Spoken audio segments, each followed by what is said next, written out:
Moving on, we have a Park with a K project. So this is a study session on the Christie Avenue Park redesign and expansion. And on that, I have to recuse myself because of living proximity of closer than 500 feet to the project. Thank you. And are there, Not an owner, so We're not going to go with that tonight. We're just given that, are there any other disclosures on this item? I will disclose that I did meet with the applicant on the larger marketplace project when that study session was before us, but not specifically on this park project. Can we have the staff report, please? Sure. Good evening, Chair Moss and Commissioners. So this is an FTP for the Marketplace Christie Park expansion and redesign. As you may recall, the Marketplace PUD was approved in 2008, and that project included a variety of mix of uses to replace the existing surface parking lots to create residential units to the tune of about over 650, 180,000 square feet of retail, as well as 120,000 square feet of office. And the project was to be built in phases over a period of 25 years. In October of 2010, the first phase was approved. The FTP for the first phase was approved, and this 93-unit residential building is currently under construction. At the December of 2013, last year, the Commission saw a study session on a proposal for realignment of Shelmount Street and construction of a garage with ground floor retail as well as a new grocery store. This proposal at this point has been deferred to a later stage. So what we are looking at here is a study session for an FTP application for the Christie Avenue Park redesign and expansion. So this is the graphic for the marketplace build out, and where you see the red circle is the location of the park, and the next graphic kind of gives you a better picture of the area of the park that was approved as part of the marketplace PUD. This aerial overview kind of gives you the existing situation. You have the existing park, the Christie Park, which is right here, and this will be expanded to the north of it, which is currently an existing parking lot. So the existing park is about 0.81 acres, and the expansion would be a little less than half an acre, bringing the total park site to 1.25 acres. Now, this is the preliminary design for the park. This is something that has not been shown to the community at the community meeting or at the Parks and Recreation Committee meeting. At both these meetings, the approach that the applicant took was to introduce the site, talk about the site conditions, show graphics of different kind of program elements that may possibly be included in the park. And once they received the comments, this is the preliminary sketch that is in front of you so that you have something to respond to. Just so that you know, we anticipate a second study session, so this will not be the last opportunity for you to talk about before it comes for a decision. So we do anticipate another study session on this. As you can see, the park is a mix of active and passive uses, and I'm going to let the applicant go and describe the process through which they have been thinking about this park. And what I will do for you is to kind of describe the comments that they have been received, and also see how it conforms to our PUD, as well as the Parks and Recreation plan that we have. So the community meeting was held in the end of May at the Hyatt House Hotel. Around about 25 people attended, including Commissioners Keller and Donaldson. One of the comments, the main comment I would say, is that this was comment by a number of citizens, was to retain the existing connection through the park from Christie Avenue to the public market. There was a need to create space for a dog park as well as children's play area, and the suggestion was that these two features should be to the north of the park. It was also commented that in addition to children's play area and the dog park, that we should not forget to leave space for people to relax in solitude and basically hang out. Importance of good lighting was emphasized. The Parks and Recreation Committee comments are as follows. They had specific recommendations at their meeting. One was to eliminate the existing stage, create mini plazas at entrances, and that should include seating areas, create active lawn space to accommodate the movie screenings that the city holds, create hardscape for group exercise activities, create public art pieces instead of using standard play equipment, include lighting and power outlets to accommodate special events as and when they may happen, and to save the existing magnolia trees to the extent possible, and to make a design provision to allow children and I suppose people in general to enter the park from the south end. Currently that parcel is owned by the city and it's a site for affordable housing unit. And in the future, we anticipate a housing project adjacent to this park. The project was also reviewed by staff at the DCC meeting. One suggestion that was made was that they should show optional plans, a plan that completely redesigns the park, a second that retains the existing park as it is and combines it with the design for the new portion, and a third that is a mix of the first two. It was suggested that the play area should be incorporated as the key feature of the park, and this would be in keeping with the city's policy goal of creating family-friendly housing, which I believe the Commission is also a big fan of, to create family-friendly housing. There was a suggestion to include some kind of a playground, such as a half basketball court, as it was thought that this would keep the park active at all throughout the day, essentially, and throughout the week as well. It was noted that the trees cannot be planted on the sewer easement running north and south at the southern boundary of the park. And it was suggested to save the trees to the extent possible.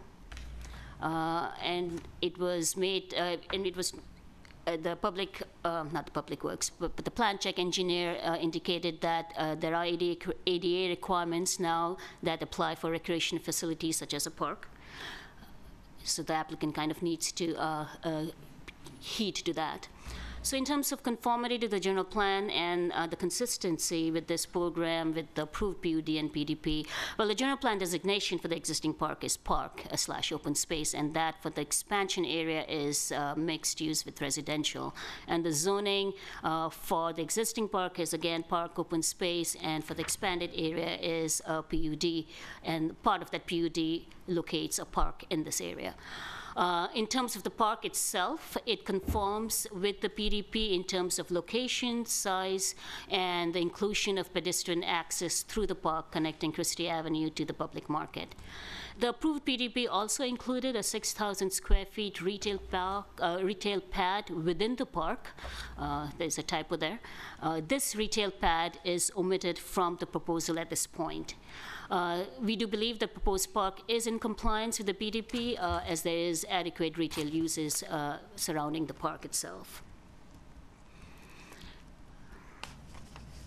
So we have Parks and Recreation Plan, which highlights Christie Avenue Park as one of the possible parks in the city. And when the plan was drafted, they knew that the PUD included the expansion of this park, so they did have that information.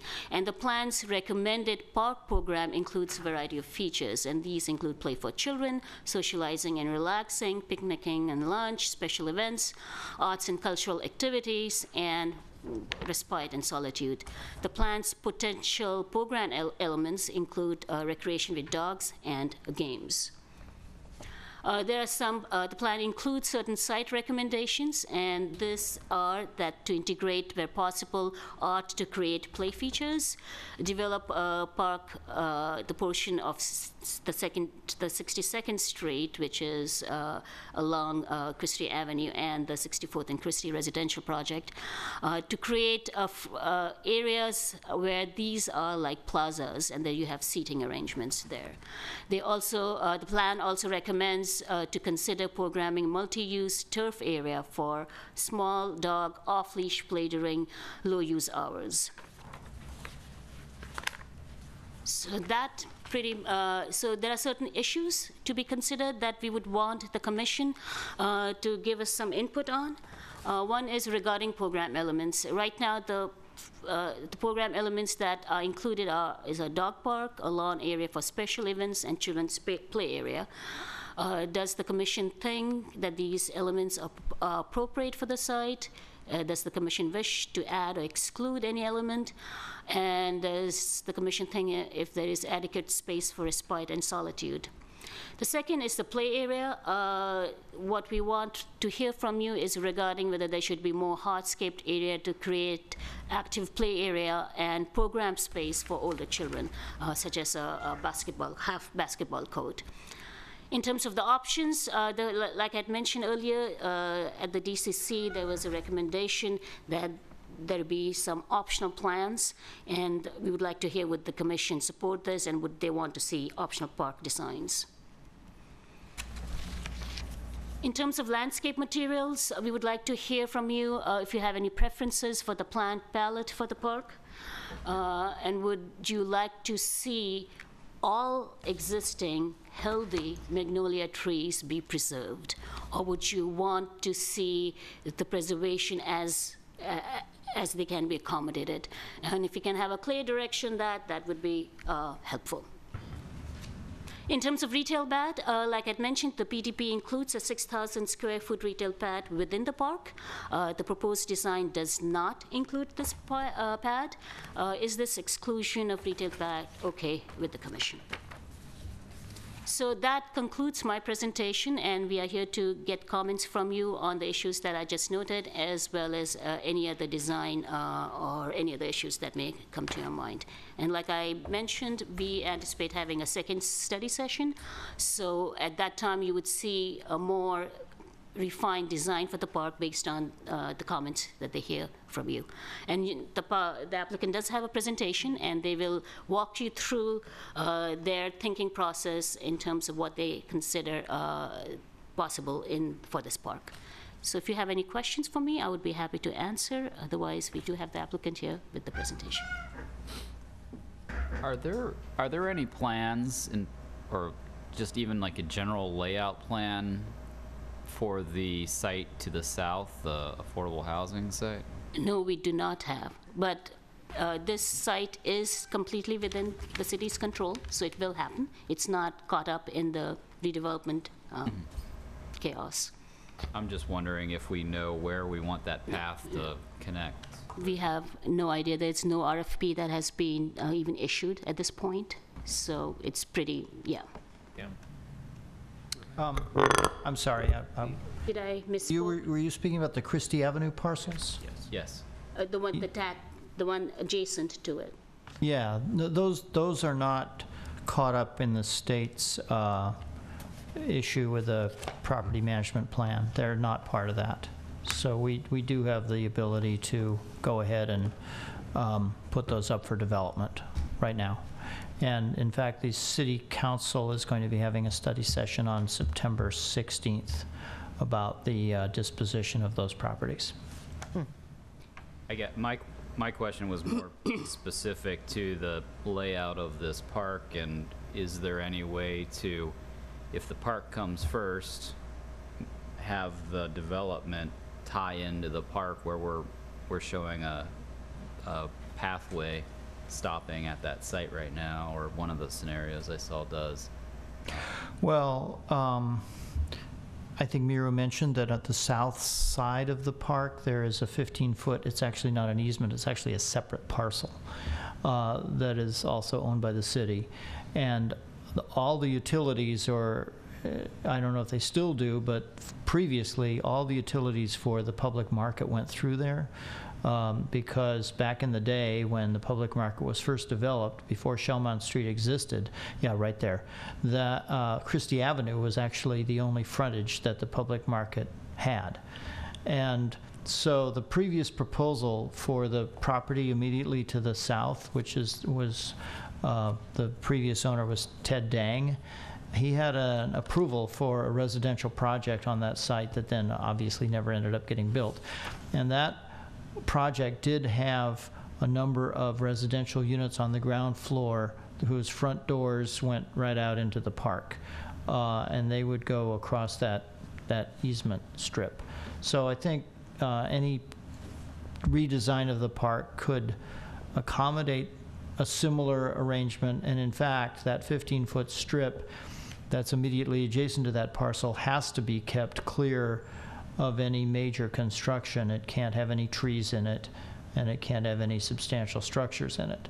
So it kind of dictates that it's going to be left open. The only real issue with it is that, at least as regard to the Dang proposal, was that the grades, the ground floor, finished floor elevations of the building and that strip didn't exactly match, and so there had to be some sort of contortions with some ramps and some, kind of like if you can envision what Summer Thai has, that kind of depressed entrance on Hollis Street. It was a similar kind of a deal to that. Not insurmountable, but I think that certainly a park design, any park design here could accommodate whatever access has to come, to the north from that parcel to the south. And I think it's also worth noting that any, project on that site would most likely have to come before the commission for a major design review. So I think, us or our successors would not look favorably upon a project that didn't appropriately address the park. Plus, it's owned by the city. We will issue the RFP. We have some control over what kind of designs that, even before it comes to the Planning Commission. We own the park and we own that piece of property, so we've got lots of control over how it ends up getting designed. So I have two questions. The first is, what was the motivation for requesting different park plans that incorporated the features of the existing park? Well, there was a comment made during the community meeting, albeit by just one individual, but very strongly so, who mentioned that the park as it existed in its form was perfect and that she did not want to see any change. And the motivation also, besides that, I think the motivation behind is to give an idea for the decision makers how it can look. So if you have, depending on the kind of comments that they receive, they can incorporate that in different ways, and you will have choices. Like I mentioned, that there is a second study session.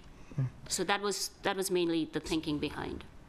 But just for clarity, but the applicant would fund improvements to the entire park as part of the Marketplace project, correct? That is correct. Okay. Yeah. And then my second question is, I'm just trying to remember sort of the entitlement history and process to come for the Marketplace project. So if I remember correctly, there is an approved PDP, but the commission still needs to approve or adopt or whatever the FDP, which would sort of include the configuration of this park, right, as well as the configuration of the rest of the site. Correct. So Well, but it's not one FDP. yeah, it's Okay, There's a several separate FDP for Yeah. each proposal, each phase, each piece. building. So the park would be its own separate FDP.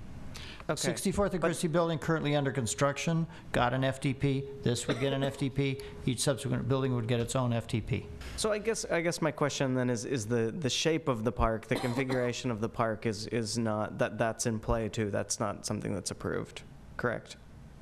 Correct. You mean what you're looking on the screen, whether this is the exact, well, the location, there'll be a little, you can trigger it, you can jiggle a little bit, but this is the area of expansion, and the total area would be what it is. But the FDP that ultimately comes before you for the park will dictate the shape of it. And it's based on their proposed future building layouts. Okay, let me ask another question then. What are the parameters that have been approved? The amount of park expansion, is that the size of the park expansion? Is that something that's already been approved? So this is what is approved. So this is the marketplace at build-out. So when I check for this FDP's compliance, what I will be looking at, among other things, is whether the park that is being proposed right now, is it in this location? Is it about this size? Now, whether it is a rectangular or whether it is slightly, not a perfect rectangular, that's just minor deviation. But the key thing that I'll be looking for is the location and the size. And the fact that it does have this retail pad, which is a question that I have posed for you.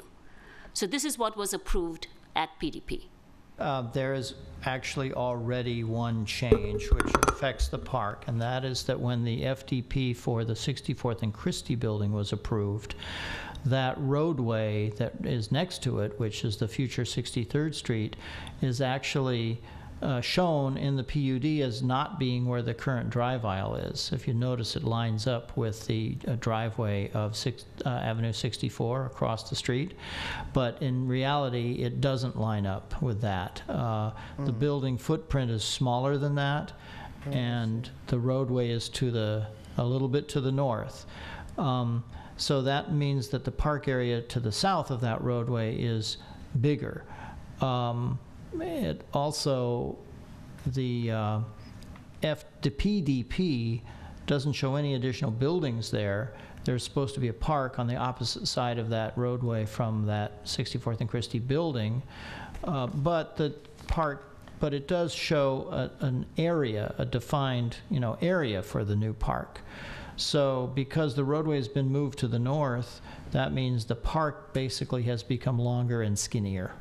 Okay. In order to have the same area. That's why it has that kind of wedgy shape to it. Uh-huh.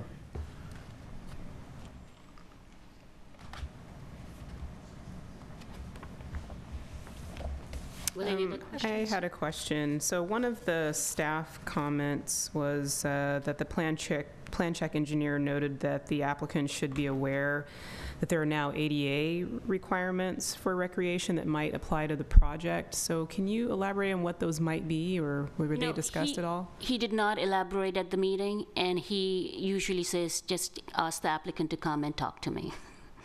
So he did not elaborate, so I don't know what those ADA requirements are. I know there's ADA requirements for traditional play structures about accessibility and landing pads and ramps in and out of the play area and things like that. If you're using berming and landforms and art elements and calling them play equipment, I don't know how that exactly translates, but it... Yeah, that's my concern there. Okay. So if there's no further questions, okay. Thank you. Then I'll hand it over to the applicant. Oh, this is not yours. Sorry.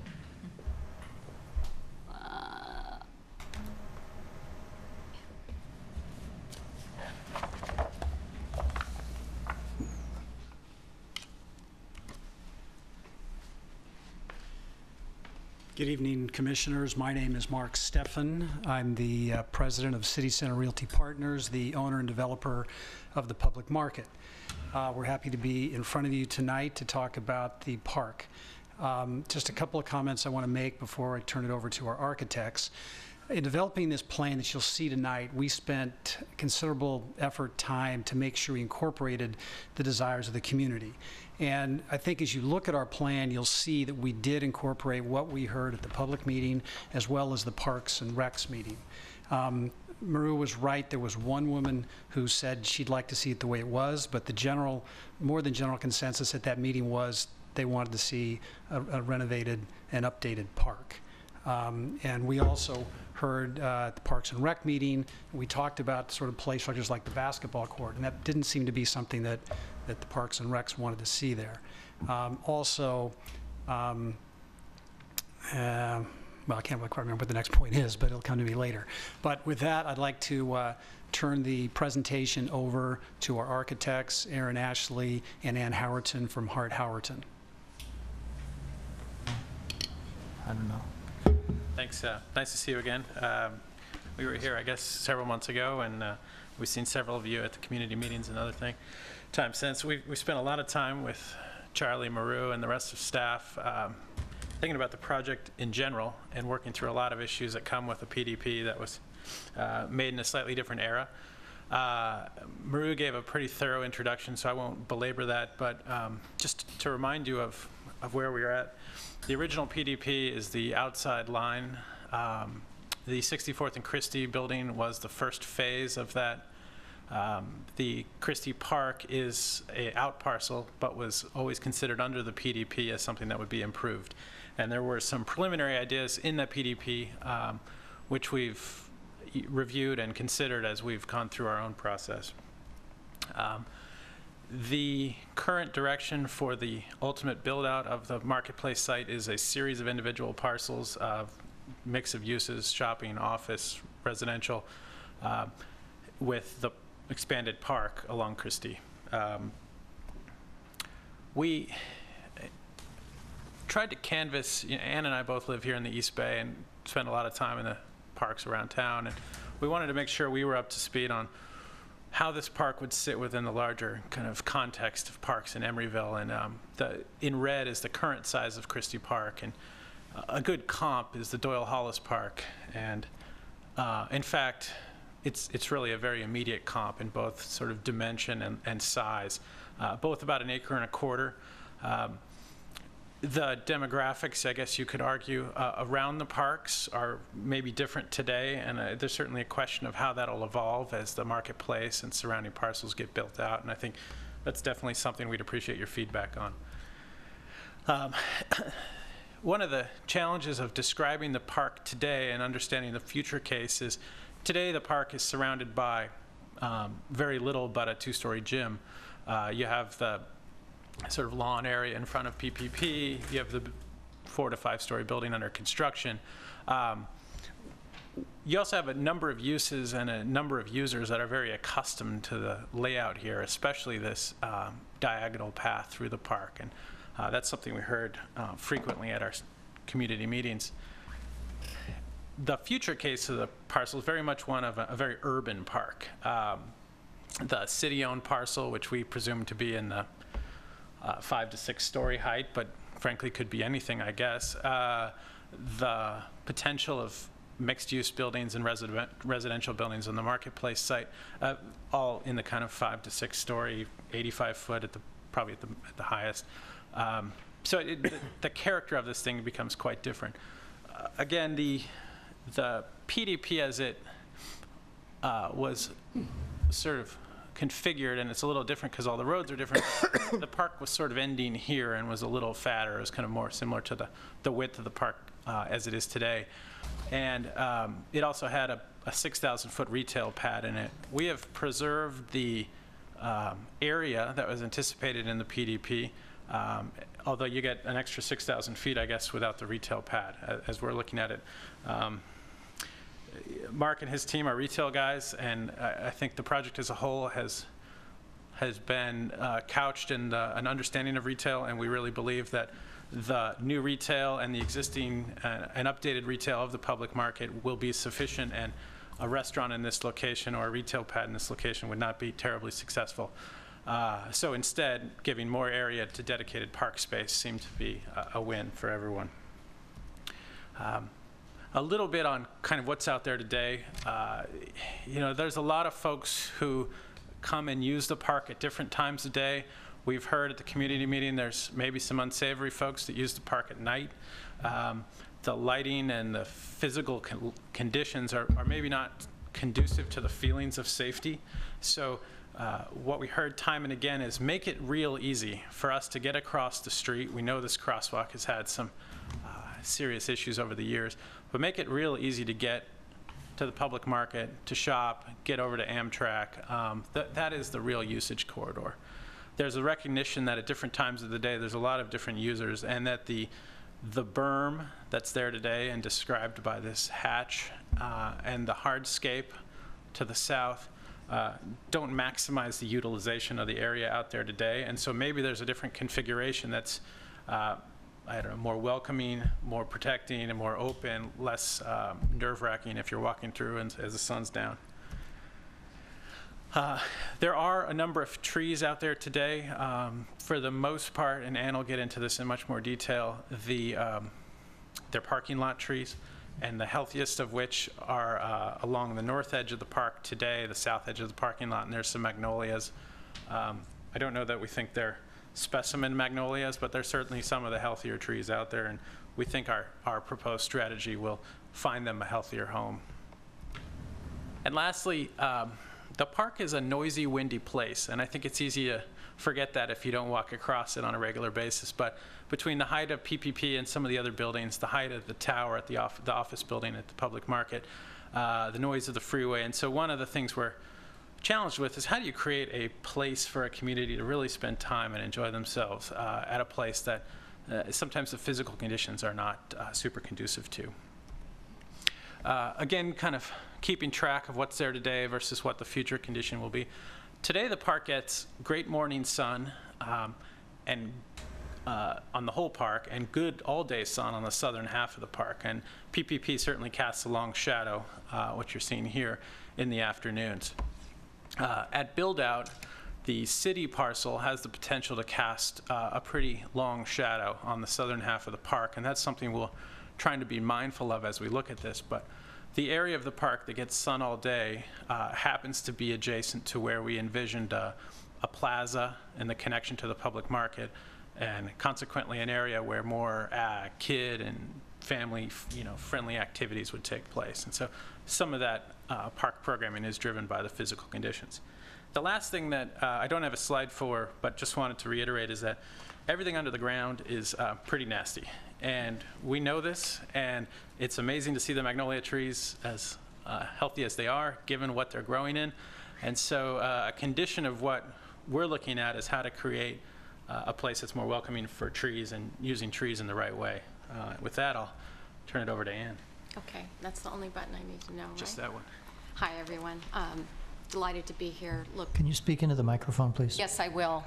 We're delighted to be here again, and we look forward to your further feedback and discussion. We are engaged in a process, as you know, and we're listening very hard, and we're trying to be responsive here and create something that is going to contribute to Emeryville as a whole and to this community and emerging and developing neighborhood as well. So with that, we're going to transition a little bit and talk specifically more about the ideas that are brewing in our minds as we think about the specific design of the park, holding back from presenting you with the design because we're still investigating and talking about it and thinking about it. But I would like you to think about in particular that sun and shade diagram we had a minute ago, because it really creates a pattern of use and potential use as we think about what goes where. And we can always drop back and look at those slides again. So let's move forward. This is just to recap in detail what the scale of that berm is. In fact, what we heard is that the kind of questionable areas on the slide to the left, where there's some late night activity going on and some calls to the policeman. So and wants it to go under the this is currently crossing the park. Everybody does it. It was very strong in the community reaction that it's highly utilized, very important to everyone, and the request for lighting was made over and over again. I think This is where the expansion will expand in the direction of this parking lot that's screened off currently during construction. There's a pretty good example of how well London Plains are not doing on the site. And in fact, at the PPP, the Pacific Park Plaza, directly across on Christie, no trees grow. And we had this conversation with a number of people who showed up at the community meeting. So there is great concern for a high water table, some pretty nasty soils, and swirling winds on the site, which in fact they commented make it not a great concert location, just kind of hit and miss. So let's speculate a little bit about what Christie Park can be. These are some slides that we already showed to the community people and again to the Parks and Rec Committee, just to engage, just to say, we are working with the 2011 Emeryville strategic park plan, there were certain kinds of uses that were written down in that plan. Let's start by confirming if that's what everybody still wants. And in fact, this particular slide resonated with any number of community people who stayed after the meeting, who commented during the meeting and said, you know, this is how I would use the park. I want to come out, hang out on an edge, observing, but perhaps doing my own thing. It's about that respite and solitude. Older user group, admittedly. Here's another one that resonated, got some chuckles because I mixed canine and feline references at the time. At any rate, there's clearly a dog user group. It's not specifically small dogs or large dogs, it's all kinds of dogs, although the PPP has a requirement or restriction that they be small. So this is just a fun park in New York City where we have, our firm has an office, and you can see it's quite engaging even for people who don't have dogs. So as we think about these socializing opportunities proximate to entrances, and shall we be unleashed and regulated, or shall we dedicate a little space, or, you know, that conversation can be engaged. Here's another fun detail. It's really kind of fun to see what happens if you put a little bit of water and you can drain it. This is a famous urban park, loved park in Philadelphia. It's called Rittenhouse Square. It's surrounded by high-rise office buildings. My own kids went to school and lived nearby. I've spent a lot of time there, and it's amazing to see how a beloved park can flex and accommodate a lot of users. Here, it's a routine for many people to come out and get out of their apartments and sit in the park, chat, read, just get out in the open space and enjoy a patch of sun or a patch of shade, as you can see here. And this is something closer to home. This is Santa Rosa. It's obviously a small events going on. People brought their own chairs or sat on the grass. They're circling around and looking at something that's going on. Perhaps it's a music event, like we heard has been put on in the existing Christie Park from time to time. Again, to recall the dimensions, I mean, if you think of this in terms of tennis courts, you know, we're sort of like on the right side, we're a little longer than the tennis court, and on the left side, we're exactly like 2 tennis courts or 3 tennis courts. All in all, it's still less than 6 tennis courts. It's a small space. If we fill it with too many dedicated uses, and they preempt the flexibility, which is also part of the mandate of the strategic plan, I feel that we may end up with an even smaller park in effect. So something to think about. Can I go back for a minute? I just want to go back and say that dashed line is more or less where those magnolias are. So as you think about the right side and its dimensions and the left side and its dimensions, and that line of magnolia trees pretty much forms a cordon that separates and bifurcates the park and prevents some other things happening, perhaps. So again, this is just a resummarization of what we found in the program recommendations of the 2011 City of Emeryville strategic plan. And the one thing we didn't put in because it was too wordy was the phrasing about the dogs. And at that time, the thought was do something to accommodate some, as an area perhaps, some off-leash play.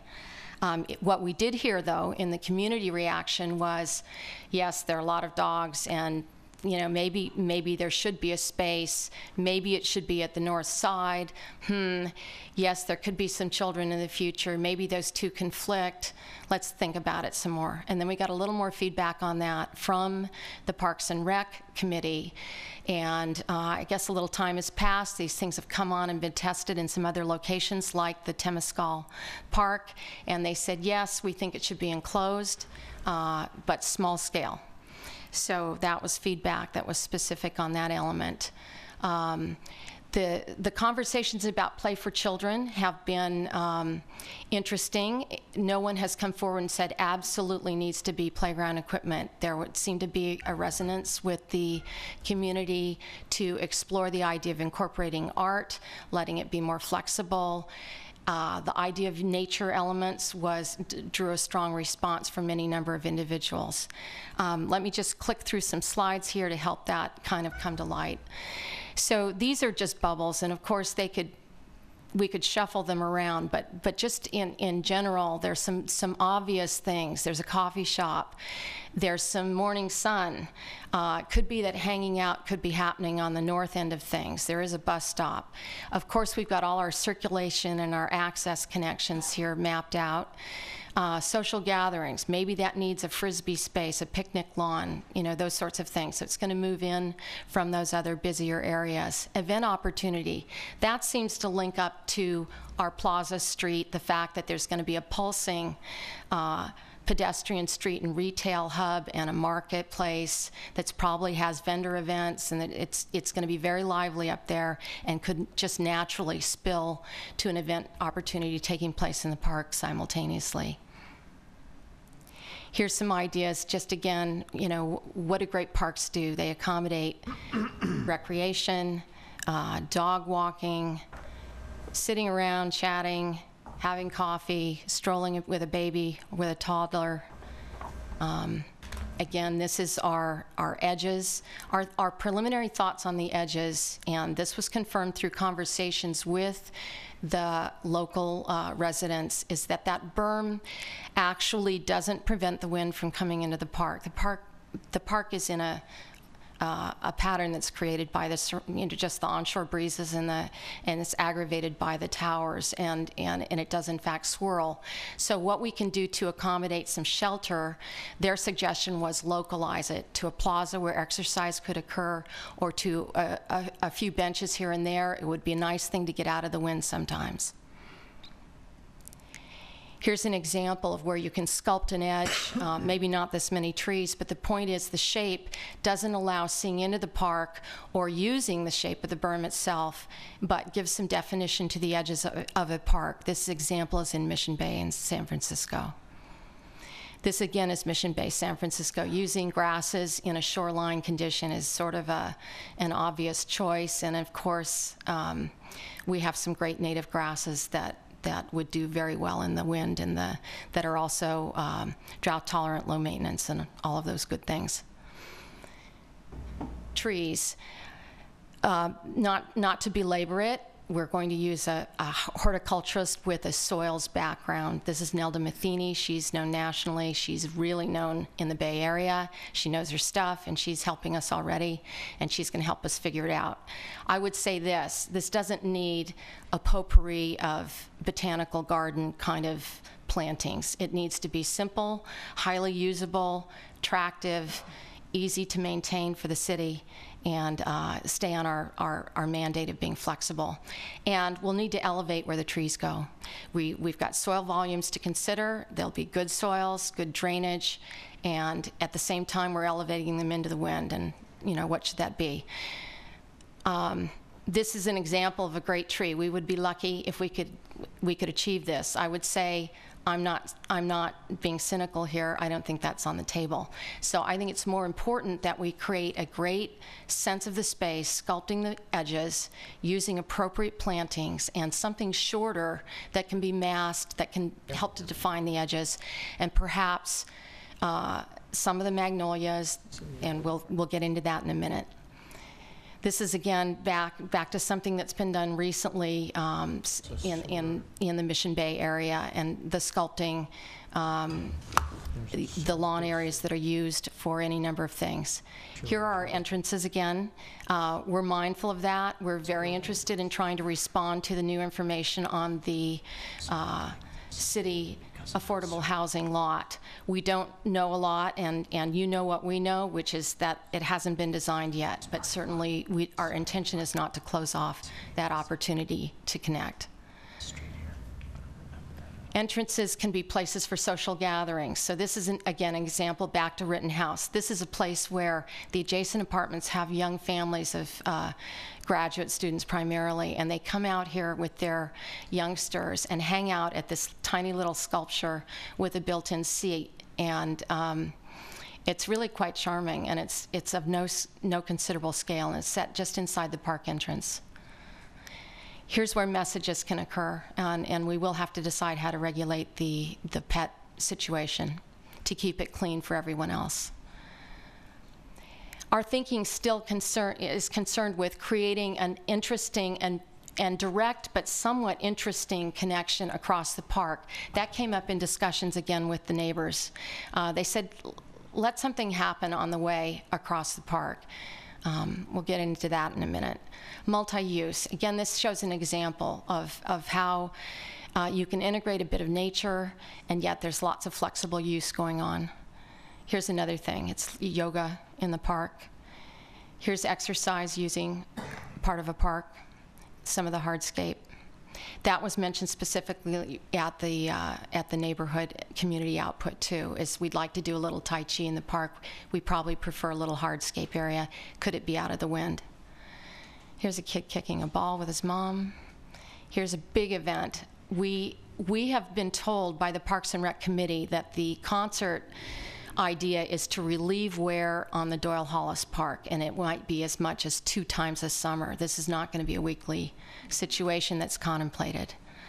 That's our understanding. So finally, I'll just leave you with a thought that we have presented twice now, which is that, to be memorable, this park may have a feature, something that's special. It might incorporate an element of art that's artistic. Certainly natural is our inclination. And its location is not final. It depends on all these other things that have to settle into the pattern of the overall use. But if it migrates to the one patch of all-day sun, or if it is iconically arranged over toward the side that gets the afternoon sun and can be used by the children in the affordable housing unit, that might be a good thing. So let me just give you a couple of exciting images of other places that have used things like rock forms. This is Central Park, of course. This is closer to home, Lawrence, up at the top in Berkeley, and the kids are climbing on the whale. This is something wonderful done by, I think it's Maya Lin, and it's simply grass in some wonderful configurations. You can see how much fun they're having playing with it. And this is, kids will climb anything, of course. We will think about the ADA compliance issues. I wondered if it had something to do with reflecting on the existing stage, but I'm not certain of that point. So what we heard about Christie Park, just to quickly summarize, it's all on this slide. We put everything down. So this is pretty much a recap of what we've just talked about, and we can come back to this. But basically, the summary discussion with the community was, you know, we wouldn't mind if more active stuff happened to the north. And then we heard from people, well, maybe you ought to consider blending it. And then we went to the Parks and Rec Committee, and we heard that again. So at this point, as you can see, we've got kind of a lawn use area with a flexible core. We're maintaining our socializing opportunities at entrances. We've accommodated an idea for a small fenced dog park, similar in scale to Lake Temescal's. We are setting back any transplanted magnolias from that utility corridor that could be planted or left as hardscape. That's a decision that we need feedback on. And we are trying to connect the park's character with the streetscape that is the proposed outdoor spaces at the existing public market and connecting up to Shell Mound.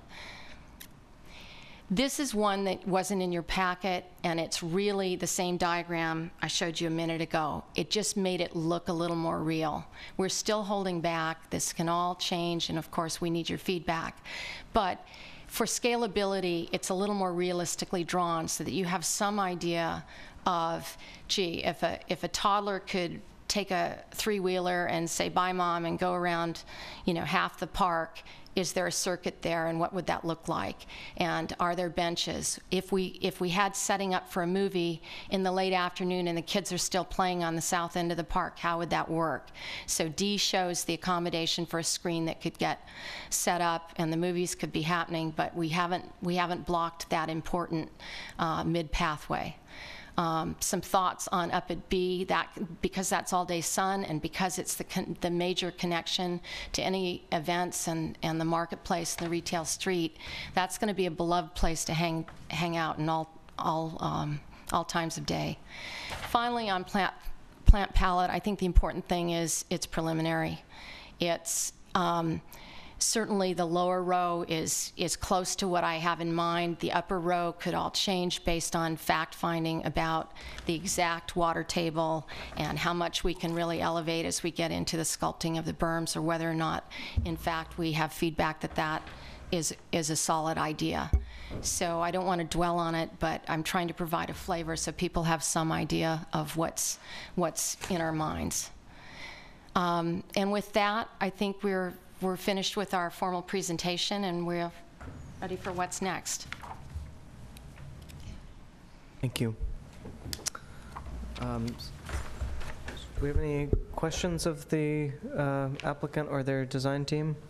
I had a question. So on this diagram, we actually do have that in our packet, and one of the questions that I had was on the legend, where were you identifying areas where there would be respite and solitude? That's one of the items that we're being asked to comment on. Sure. I'm going to use this little tool and explain that I didn't think of it as one place because of the fact that we have shade then sun, sun then shade. It seems to me that people are going to migrate to the microclimate that suits the time of day and perhaps how windy it is. But if I said this, there is, I'm going to trace with my hand, there is a walkability of a path idea that's basically doing all of this. And along this path, I'm thinking there are either benches, or in some cases, we may do that first slide I showed you where there's a seat wall to the berm. Facing the sun, facing activities, but it's on the edge.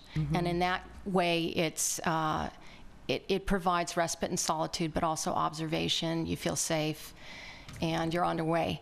The other idea is not clearly expressed here, but it's taken from looking at good parks, that on the main travel way, you can also hang out on the edge. So it's an overly wide walkway system, and then the idea is that there would be some benches in here so that you can hang out on that space as well.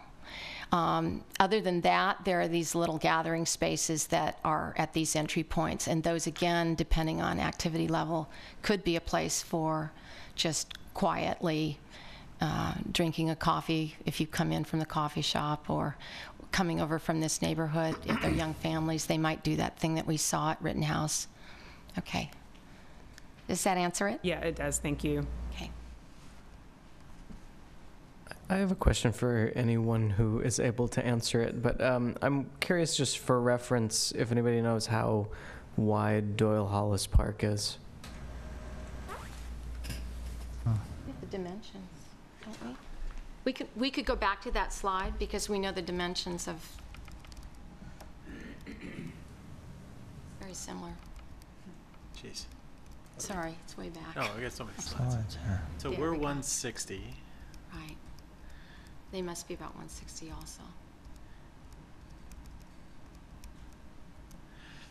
I think they're closer to our narrow dimension. I do too, actually. Yeah. Yeah, maybe a little bit narrower even Or like than 120. if those aerials are the same scale. They're the same They scale. are. Yeah. Yeah, all right. You know, and it's interesting because I know you know Doyle, and you can see the dedicated zones and then the kind of the free space, and draw your own conclusions about the balance of dedicated program areas to flex areas, if you will. Any other questions? All right, thank you.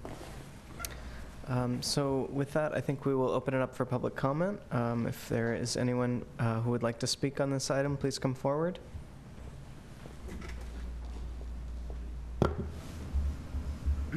I'm John Jackson. I live at Pacific Park Plaza. I have two comments. First, a question about Doyle Hollis. I think it's much larger than 1 1/4 acre. It was originally designed to be 8 acres. The city couldn't acquire all the land it wanted. Do you know, Mr. Bryant, how large Doyle Hollis is? It's 1 1/4. The office that I work for in my day job designed the park, and it's 1 1/4 acres. And so the size of Christie as proposed is going to be one comparable, but not the current Christie. Right. All right.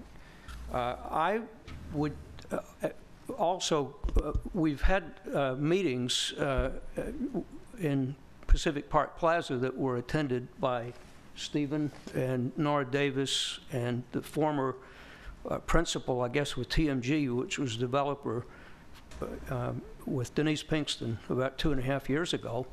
And we had extensive discussions, and it seems that the belief that this property, that the Ted Dang property, the Commonwealth Realty low-income housing property, which is immediately adjacent to the park, is untouchable. And yet, my understanding is that the right political people could renegotiate, just like money's fungible, land is too, and that requirement for that property to be used for low-income housing could be transferred to some other part of the city. I don't understand why that property and the two adjacent southern properties, which are also owned by the city, couldn't be considered for expansion of Christie Park, given the fact that we've now got about 2,000 people who sleep at night in proximity to that park, and we have a requirement in the general plan that calls for 3 acres of land per 1,000 residents, and to be within a 5-minute walk of a park. That's not that's not a target, that is a standard according to the general plan. And so that's my comment. Thank you.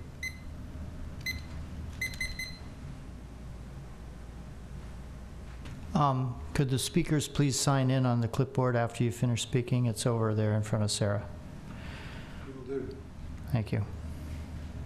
Good evening. My name is Jerry Copel. I also live in Pacific Park Plaza, and I stare out at this park constantly every day because it's right in front of me. It's the first thing I see every morning, last thing I see every night, so I have a particular interest in that. So I've heard a number of comments about, and I have several items here. First is the trees. I heard there would be a quote, there would be a healthier place for the trees. I believe you commented, and the last diagram that you showed during your presentation had trees around the periphery. Can you, excuse me, sir, can you address your comments to the commission, please? I'm sorry. I would like are they called the applicants? I would like the applicants to answer the question of whether or not the trees that are depicted in the last diagram they showed are the very specimens that are currently in the park at the northern end of the existing park. That's my first question. It's not to the commission. Sir, you have 3 minutes to make your comments. Okay, so that's a question.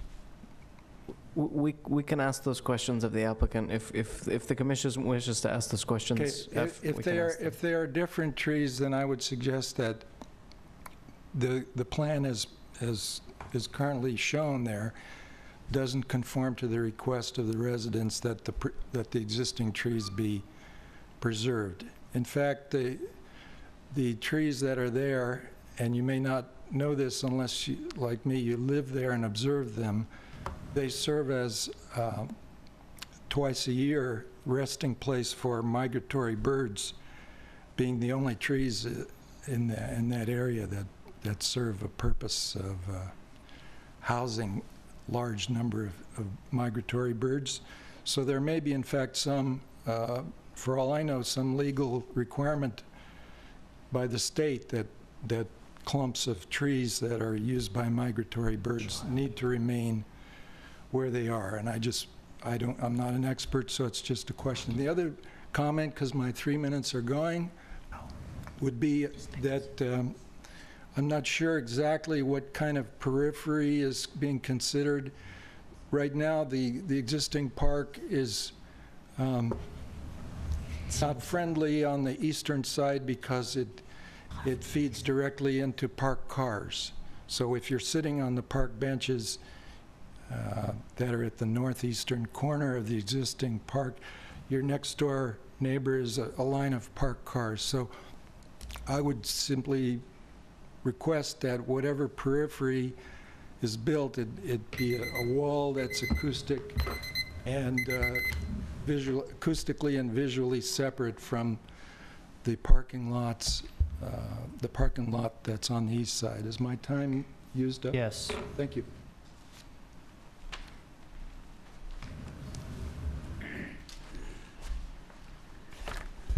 Good evening, Commissioners. Stephen Keller, Pacific Park Plaza resident. Just want to make a couple quick comments. You sent in a written comment to all of you and the planning director and the Karen Hempel as well. But I'm really very strongly suggesting that the dog park must be larger than the one at Temescal Park or at Lake Merritt, wherever they were suggesting. It needs to support all dogs in our neighborhood. And our neighborhood is about 40% large dogs and 60% medium to small dogs. Both the apartments at 64th and Christie Commons allow dogs to the size of Labradors, and there are several of those dogs, and they need to be accommodated in the park as well. To me, there is no need to create a space for movies or music type events. This is a waste of space in the park. And money, and the current stage is little used, and when it's attended, and when it is used, it's attended very low. We've had concerts in the park, and you can count the people on your hands that attend that because of the wind and the cold and the shadows. And I think if we want to use it occasionally for those events, that's possible without actually allowing for a movie screen and etc. The park needs to have an architectural presence from the street. It's really quite plain right now, and I really like to see us create a sense of space, a sense of place in that park. I love the equipment-free activity area. Just don't block the pedestrian path right away with the sculpture or anything. It needs to be kind of a clear, direct path. And do not include any support courts. We don't need a half basketball court. There's one at Temescal Park. There's one at Stanford Park. There's one at the Doyle Hollis Park. Not all parks need to fit every type of activity, and when we're so limited in town, we need to create special zones, I feel. So I don't think a sports cart is something that we need there. I love the idea of the Rittenhouse Square. I would love to see something like that become this park. I like the way the plan that she showed at the end of the thing breaks up the uses with the dog park in the north, the children's activity more towards the sunny area. I think the way they've kind of, and this is all just schematic and just the beginning, but I like what they've come up with so far. I think it's a great direction. I don't think we need the retail pad. I think that 6,000 square feet is much more needed. There's plenty of retail and restaurant space in the marketplace in that general area, so I think having them remove that pad is something we're all very in favor of. And I just think that this is a great start. And if we can save magnolia trees, I think it's something we should do and commendable, but I think the way they are aligned now would terribly limit what we can do in that park. So if we could scatter those around the park, that would be a much better use. And we need to get rid of that berm. The police cannot see into the park, and it's just unusable space. No one uses that. So thank you.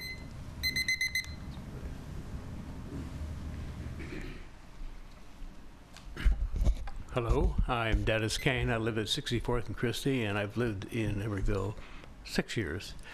And during that time, you know, Emeryville's changed a lot. There's a lot of people now, and there's a lot of young women with babies and carriages. So we have needs that didn't exist when I first moved in. And this park idea is really terrific. I mean, I'm really glad to see these forward-thinking people. I agree with Stephen on some of these issues. That berm is dangerous. I mean, there are funny people living there at night. You know, the police cannot see when they go down the street there. So from a safety standpoint, it's really glad to see this is going. We don't need a basketball court.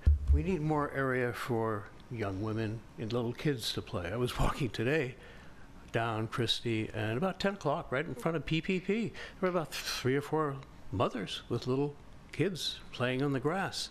We don't have enough of that for these people. You know, we really have to address the new population that's growing. I think it's a great idea what we have here. We can be expanded upon, but I think we're definitely headed in the right direction. So that's my less than 3 minutes talk. Thank you. Any other speakers? Chair Moss. Yes. Marceline Kraftchick, who lives at Pacific Park Plaza, had to leave because she can't drive after dark, and she asked me to read her comments to you, which are, she just wanted to raise the issue of the park as a noise source. She's concerned about that, aside from occasional music programs for hundreds of residents in, what does that say? Oh, on Christie, for hundreds of residents on Christie. Otherwise, the recommendations look fine. Thank you. All right, if there are no other speakers, we will close the public comment period. Does anyone, I know that I have a couple of questions that have sort of come out of the public comments. Does anyone else have any questions? Can I go ahead and ask my questions then? I'm trying to remember. So I'm curious about the site adjacent to the city-owned site adjacent to the park on the south side there. Was that site purchased with housing funds? Is that the? Yes, that's my understanding. Okay. The other two parcels that are further south on Christie were not. We own everything down to actually just beyond what is called 59th Street. Okay. So that one parcel was purchased with housing money. The other two were not purchased with housing money. Okay. Just to be clear then, so in its role as the successor agency, the city then is obligated to provide affordable housing on that site that was purchased with? Well, this is one of the issues that we're going to ask the City Council to address in their study session on September 16th, is how to deal with the fact that that one parcel was purchased with housing money, and yes, we do have an obligation to provide affordable housing somehow, but it's really a legal question that we haven't had a chance to explore yet, whether it has to be on that parcel or could be spread throughout all of those parcels or even somewhere else in the city. I don't know the answer to that. Okay, well, that's interesting. I look forward to hearing more about that issue. Mm-hmm. And then I did just want to invite the design team up if they wanted to just quickly address the question that was raised about the existing trees. Sorry.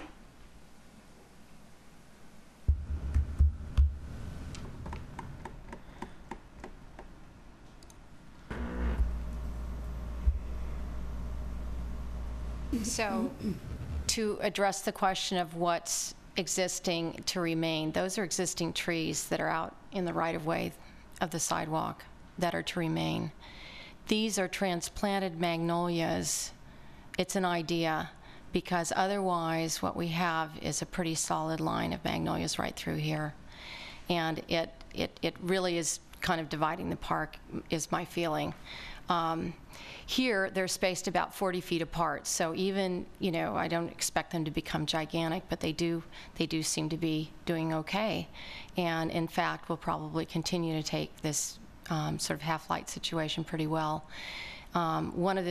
So the idea for their placement would be to place them back of the right-of-way in some elevated ground and give them some loving care. And as to the others, they could be placed around the park if that is the recommendation of others, and we're here to seek that input. In terms of what happens in some of the other groups of trees, we have to get into the depths of the arborist report and see which things are healthy, where the grades can be preserved, and so forth. So I'm not taking a strong stance on that at this moment, but certainly we have another round of investigation here, and based on what suggestions we get out of this meeting, I'll take a closer look at it. Thank you. And then I just have one more question for staff before we move on to discussion, and that is I read in the staff report, and we heard a bit about the recommendations from the Parks and Rec Committee. I'm curious, has the I believe it's the Community Services Department Division. Have they indicated that they would wish to show outdoor movies in this location to relieve some of the pressure from Doyle Hollis Park? I don't know directly. Neither Mira nor I was at the Park and Rec Committee, which is staffed by the Community Services Department. Actually, Commissioner Donaldson is on that committee, so maybe you'd had some Yeah, feedback. no, they thought it would be a good alternative place because the lawn area at Doyle Hollis gets so overused that it gets beat up and they could use a little bit more of a break. But I think that they acknowledge that it's not an ideal place. I mean, I don't think they were talking about a fixed stage or a fixed screen or anything like that. I think they were talking about a flexible open space that has the capacity to have one of those things put on. When they do it at Doyle Hollis, they bring in a little stage platform, they bring in a movie screen, they bring in whatever they need, and it's just on an open, flexible lawn space. So I think that's probably what they would have in mind. Great, thank you. Chair Moss? Yes. With your permission, may I ask a question to the applicant? Sure. The question I have is regarding the magnolia trees. If they were to be relocated and replanted either within the park or outside, how viable is that? Because replanting is a very expensive proposition, and whenever you ask landscape architects or other professionals, it's a mixed. It's never clear whether replanting is a good idea or not. So I was wondering what your thoughts on replanting these magnolia trees would be. Because, the easy way of dealing with the issue of whether to preserve the tree or not is to say, let's replant it. So I just wanted to hear your thoughts on that. Good point. I haven't looked into this in detail with a consultant, which is what I would do. I'll use a good arborist, I'll get a good finding, I can report back on this matter. So rather than speculate, I think I should take under advisement that we'll figure out if it's a viable option. Okay. And it may well be. I've certainly transplanted many large trees in my career, so I do think it's viable for the park. In terms of going and throwing it in another parking lot, I don't know if that makes sense. Sure. They're growing in a row fairly densely, and my thought was to find the most viable candidates and use them. To also consider if leaving anything in place makes any sense once we settle on a direction for the design. Chair Moss, I do have one little bit of information. I checked the assessor parcel map for Doyle Hollis Park. And it says it's slightly different from either end, but on the Doyle Street end, it's about 125 feet, and at the other end, it's about 120. However, the assessor data also says that the park is 0.87 acres, or that parcel, that block is 0.87 acres. So I suspect that some of the park is actually within public right-of-way. So that dimension of 125 may not be quite right. Okay, thank you.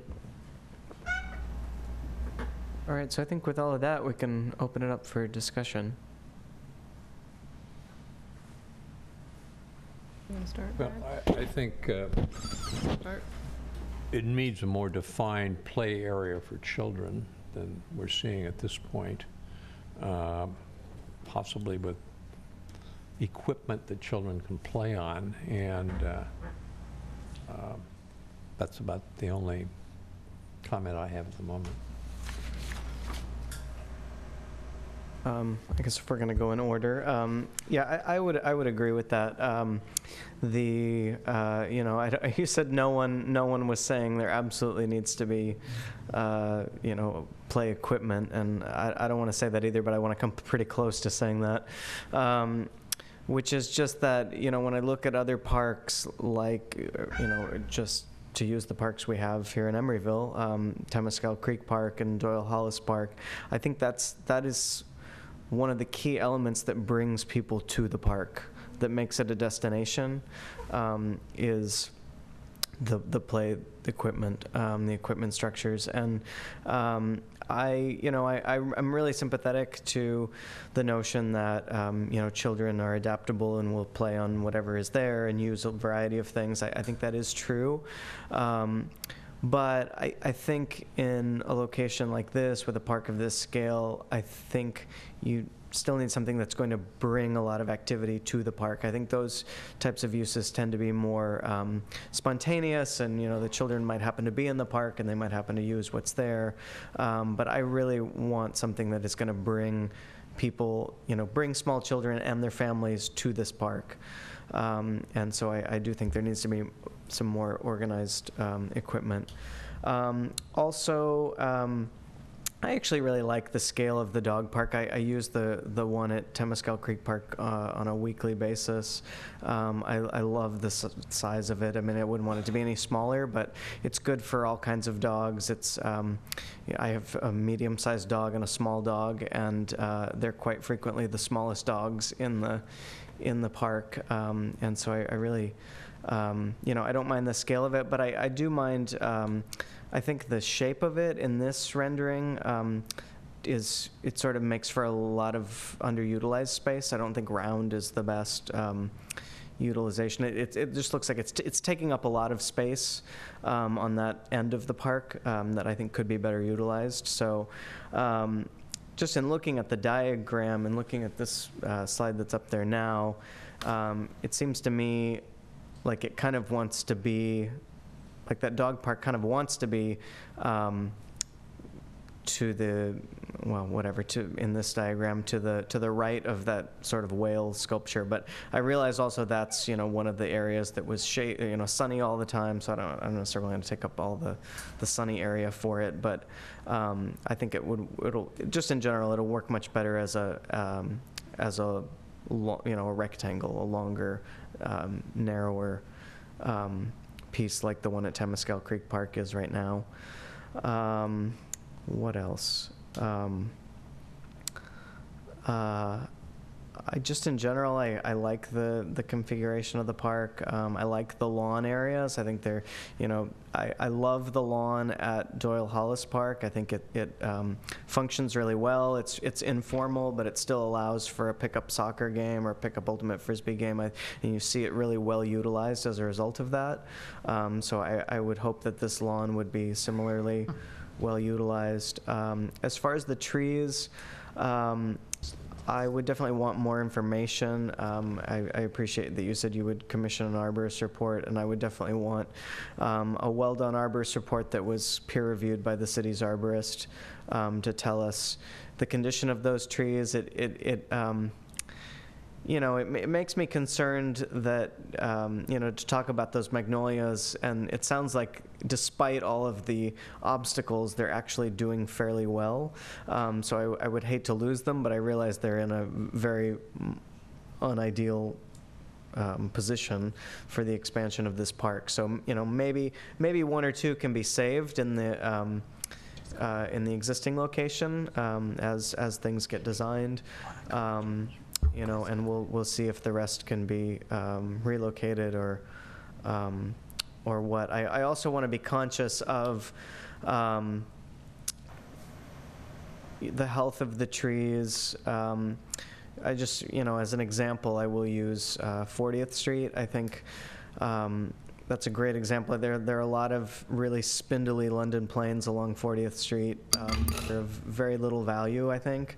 And where new projects have gone in and those trees have, new trees have been planted in a different location, it's really like a long age song. It's really a dramatic change. The new trees that are there already, to me, have immensely more value than the spindly trees that were existing, even though they're older. So I know tree planting technology has changed a lot in the last decade or two.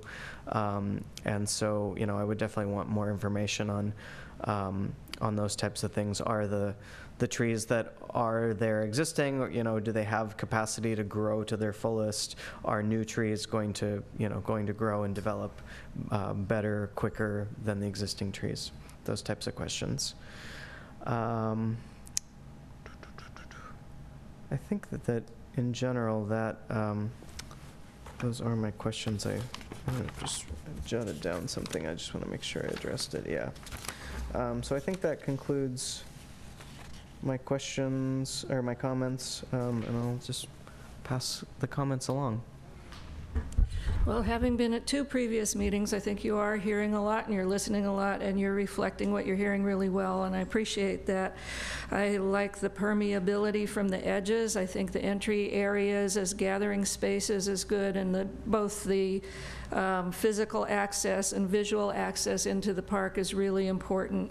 I think that you can use the pathways to create those spaces, the eddy spaces for people to sit in quiet, by themselves quietly, and people may walk by or not, and that's fine. I think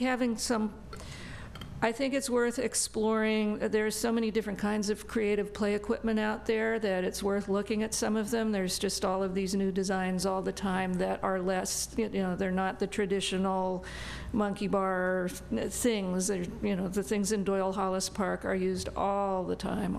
It's just all the time.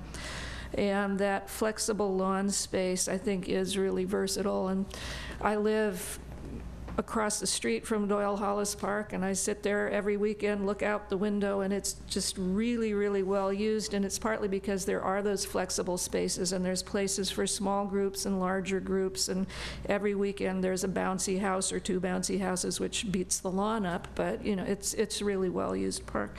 And some of the relationships in that park, I think, can inform what's going on here as far as the dedicated area where there's activity. In this case, not a basketball court, but a dog park. That's going to attract one group of people, and they're going to flow over to other parts of the park, or maybe other family members are going to use another part of the park while they've got the dog in the dog park.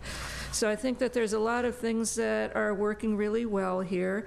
I do think the play stuff is important. I think the dog park would be a really well-used area. I think that it really is going to depend on a serious arborist study to figure out what to do about the trees. They really aren't in a place where it works very well for expanding the park. And one thing that occurred to me when you were talking about how closely together they're planted and growing, that really makes me wonder how much harder it would be to transplant them, because they're going to be having entwined roots, and it's just, it's a shame. I would hope that some of them can be preserved, but if they can't all be preserved and something else can grow and Nelda can figure out how to make it grow, that would be, I think, preferable to have more trees with a better chance than trying to move something that is not likely to do so well.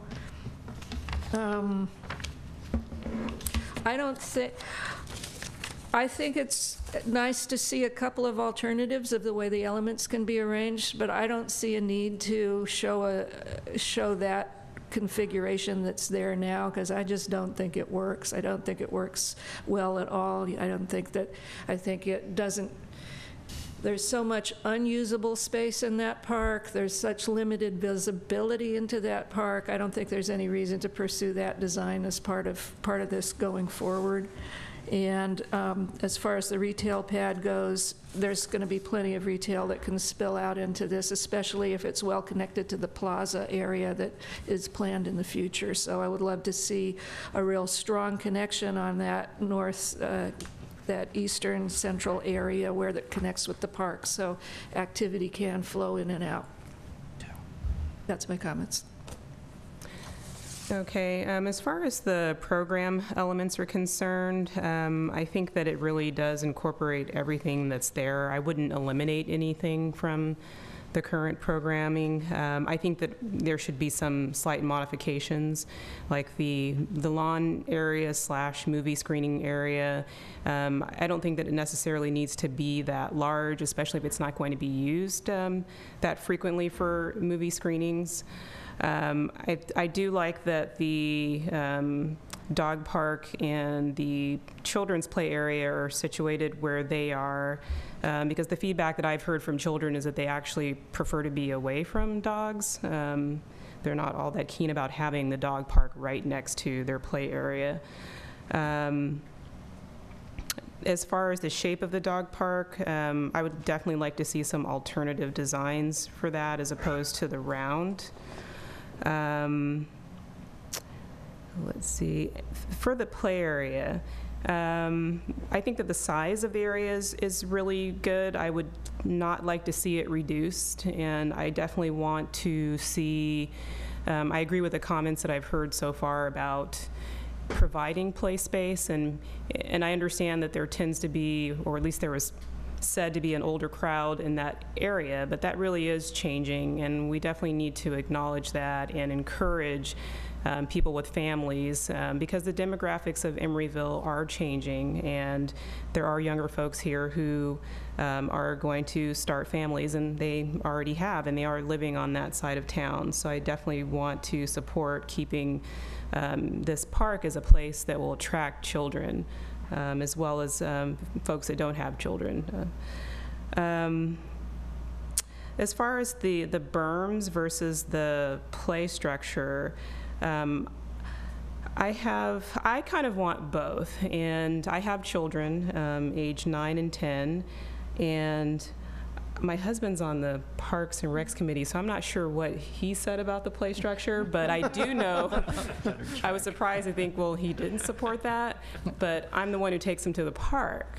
So, and what the feedback that I get is, we don't want to go to that park because there's no swings, or we don't want to go to that park because there's no structure, or we want to go to the natural park area. So they actually like both. So if there were a way we could incorporate the berms with some sort of play structure as well, I think that that would, fit the needs. Kids are very adaptable. They're going to play on anything regardless of what's there, but it will be easier to, I think it will attract more children if there is a play structure, and we can also address some of the ADA concerns so that there aren't kids that are excluded by the berm situation.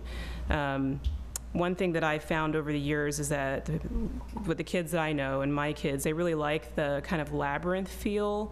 And when I looked at the berms, I thought, yeah, this would be great for that. It's not a literal translation with box hedges, but it's, kind of a natural sort of flowy place. They're going to run around through it and play tag and everything like that. So I think that's really positive part of this design that I would like to see brought forward. Would I like to see optional designs? I think that this design looks really well. As far as options, I would definitely like to see different configurations on the dog park scheme, a little more fleshing out of the art as play structure element. And with that, would definitely like to see the shadow studies updated the next time that we see the presentation. So if you move things around, we definitely want to see how the lighting and the day lighting is going to shine on those areas. I didn't really have any comments on the landscape materials. I think, or the question was really relative to whether we save the magnolia trees or not, and I think it's really going to be dependent on what the arborist says. We're not going to move them to East Bay Bridge Center. As far as the retail pad, I don't think that it needs to be there. We have plenty of retail there as it is, so I think that it can be excluded. My concern is that if we have a retail pad just plopped there, that it will be hard to keep a tenant there. It will be, it could end up being empty quite a bit, or just having a slew of different tenants that have a high turnover. We don't really want to see that. Yeah, I think that's it. That's all I had. Nice job. Yeah, a lot of the successful park examples that you showed in your slides were ones that were not trying to be everything to everybody. They picked sort of one main approach and might have had some other periphery elements to them. And so, I think that there's some components of this, like the performances or movies or whatever, that might not even, I don't know, I would actually look to take some things out to give it more breathing room. I think right now Doyle Hollis Park is one of those parks that does try to be everything to everyone, and last time I was there were, I think I was tossing frisbee and there were people playing volleyball, and there were cookout and skateboarding and kids playing, and and everything just overlapping with everything else, and it has a very chaotic feel to it that if you're looking for relaxation, it's not the place to go. If you're looking for a place to read a book, it's not the place to go. And so trying to figure out how to strike that balance is going to be a key component to it. And having more trees, I mean, I don't know, and I'm sure you'll find out how you can, you know, what trees will work, how you can make it work, but creating that environment, I think trees create a real sense of shelter and reflection and privacy that if you have just trees on the perimeter and not trees sort of intermingled throughout, you'll have a hard time creating that kind of relaxing environment. Let's see here. As far as the kids' play structure, sculptures go, I do like the idea of using art or natural elements as play structures. You get away from I've put in a lot of play structures, and the one thing you're always limited by is just they're designed nowadays to deal with liability to the point that a lot of the activities that you can actually do are pretty limited, but then you put in some rocks or some logs or whatever else, and all of a sudden those don't fall within the same legal grounds, and kids can go crazy there, and it's a lot of fun. So trying to find that balance, I think will be nice. And I know you put the whale sculpture in from the Lawrence Hall of Science or whatever, but I think having sculptures or play structures that do feel less museum-like and more natural will be nice. Andy Goldsworthy-like, or some of the things that you find in the Presidio. The plaza, and this came up as part of the overall discussion previously, and I think there've been, a lot of us, I think it sounded like we felt like that, like the idea that maybe being closed off to vehicular traffic and actually operating primarily as a plaza. And I would love to see, through the type of paving, maybe pavers or something along those lines, that plaza really bleed into that park in a way that is, it feels like one continuous progression from the plaza into the park. That's a good idea. It's a really good idea. Yeah. And the one slide you did show, I think it was your first slide, with the seat walls, and they were in the landscape. Mm-hmm. And so they weren't seat walls just on the side of a sidewalk, which obviously you're going to need some of that as well. But I like that seat wall in the landscape area element, because not everybody's going to bring a sheet or a blanket, and a lot of times if there's lawns, they're wet, but to have a way to sit in the landscaped areas but have a nice dry place to sit, I like that idea. Thanks. I just have one more comment that I remembered as we were talking, and that is I'm just a little bit leery of the dimension of the narrowest dimension of the park.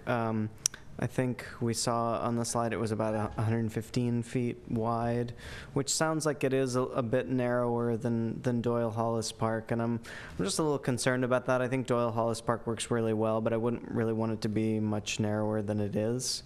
And I'm just also a little conscious of, it just in looking at the overall layout, it looks a little bit like the park is getting squished. By the other uses, it looks a little bit like it's getting squeezed, in order to shoehorn in a Sprouts or a Whole Foods or whatever that market is going to be. And I just say that because I've spent plenty of time doing that, offset from the property line until you get what's left over, and that's where the park goes. So. I want to make sure that doesn't happen and that we really get a usable park. Anything else? All right. Well, I think then we will conclude that item. And we will move on to